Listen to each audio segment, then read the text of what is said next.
అదే RTV app వార్తల్ని క్షణాల్లో చదివే అవకాశం ఉంటుంది. ఒక న్యూస్ పేపర్, ఒక టెలివిజన్ ఛానల్ మీ చేతుల్లో ఎప్పుడూ ఉంటాయి.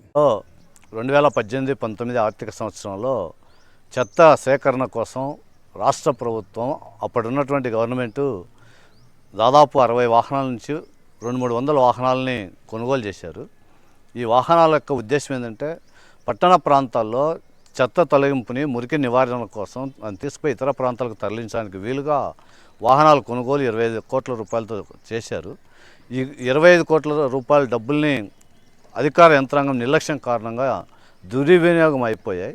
ఒక్కొక్క వాహనం దాదాపు మొత్తం విడిభాగాలన్నీ తొలగి చెత్తబట్టి తుప్పుబట్టి ఉన్నాయి. వీటిలో ఉన్నటువంటి బ్యాటరీలు సైతం కొంతమంది వ్యక్తులు దొంగిలించేటువంటి పరిస్థితి ఇక్కడ కనిపిస్తూ ఉంది.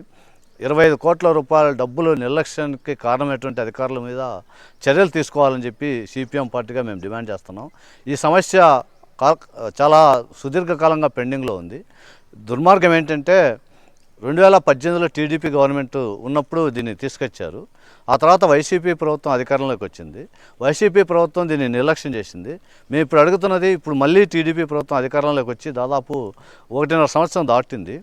స్వయంగా కడప శాసనసభ్యురాలు శాసన సభలో ఈ దుర్మార్గంగా ఉన్నటువంటి ఈ వాహనాల గురించి ప్రస్తావన చేసింది.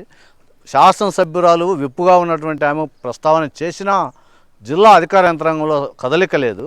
దీన్ని బట్టి దీని యొక్క నిర్లక్ష్యం పెద్ద ఎత్తున కనిపిస్తూ ఉంది.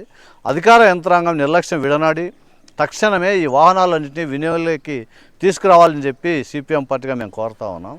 ఎందుకంటే ప్రజల నుంచి వసూలు చేసిన డబ్బులు ఈ వాహనాలని లబ్ధిదారులకు ఇవ్వడానికి లబ్ధిదారులు కూడా నిర్ణయించారు.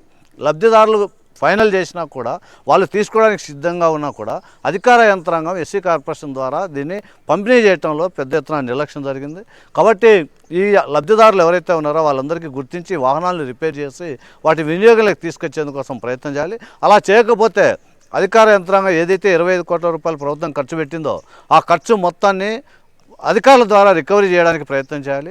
అధికారులు ఏం చెప్తున్నారంటే, మేము అనేకసార్లు ప్రభుత్వం దృష్టికి తీసుకెళ్ళాం, కానీ ప్రభుత్వం వైపు నుంచి స్పందన రాలేదు కాబట్టి ఈ వాహనాలని ఆ రకంగా తుప్పుపట్టేంత వరకు వదిలిపెట్టాల్సిన పరిస్థితి వచ్చిందని చెప్తున్నారు. కాబట్టి ఇది ఎవరైతే బాధ్యులు ఉన్నారో ఆ బాధ్యుల మీద కఠిన చర్యలు తీసుకోవాలని చెప్పి సిపిఎంగా మేము డిమాండ్ చేస్తున్నాం. ఇది ప్రజల సొమ్ము, ప్రజాధనాన్ని దుర్వినియోగం చేయటం. కాబట్టి ఏమాత్రం దీన్ని నిర్లక్ష్యం చేయకుండా ఇప్పటికైనా సరే దాన్ని వినియోగంలోకి తీసుకురావడమా, లేకపోతే దాన్ని లబ్ధిదారులకు అందజేయటమా, లేకపోతే ఇంకా ప్రత్యామ్నాయ మార్గాలు ఏమున్నాయో వాటిని వినియోగం తీసుకొచ్చే ప్రయత్నాలు ఆలోచించాలని చెప్పి మేము కోరుతామన్నా. ఆ రకంగా ఆలోచించకపోతే ప్రజానికంలోకి వెళ్ళి ఆందోళన చేయడానికి కూడా మేము వెనకాడమని చెప్పి ఈ సందర్భంగా జిల్లాలో ఉన్నటువంటి అధికార యంత్రాంగానికి మేము విజ్ఞప్తి చేస్తా ఉన్నాం.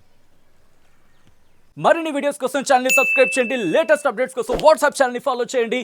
అండ్ లింక్ డిస్క్రిప్షన్ లో ఉంది.